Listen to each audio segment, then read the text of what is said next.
Once upon a time, there was a grand palace, shining with golden pillars and rich tapestries. Inside, a mighty king sits on his throne, looking over his scrolls. He's checking his accounts when he notices something troubling. A servant owes him an enormous amount of money.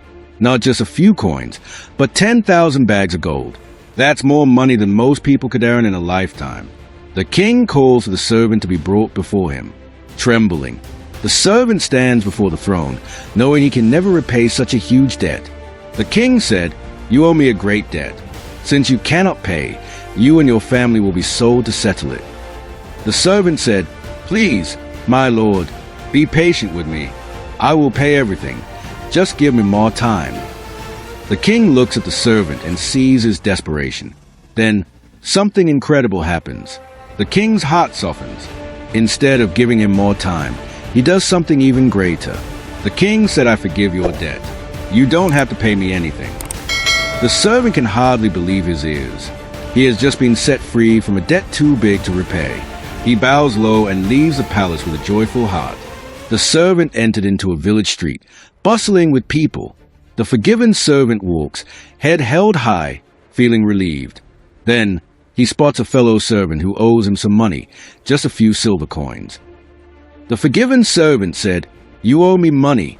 Pay me back right now." The fellow pleaded, "Be patient with me. I will pay everything. Just give me more time." The words should have sounded familiar. They were almost the exact words he had spoken to the king. But instead of showing mercy, the servant's face hardens. But he said, "No, you must pay now, or you go to prison." And just like that, the unforgiving servant has the man thrown into jail. The king's judgment. A word spreads quickly, and soon the king hears about what has happened. He is deeply troubled. He summons the servant back to the palace.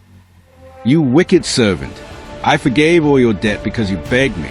Shouldn't you have had mercy on your fellow servant just as I had mercy on you?" The king, disappointed and angry, hands the unforgiving servant over to the jailers until he can pay back everything he owes, a punishment he will never escape. Jesus told this story to teach us something very important. Just like the servant was forgiven a great debt, God forgives us when we ask Him, but He also wants us to forgive others just as freely.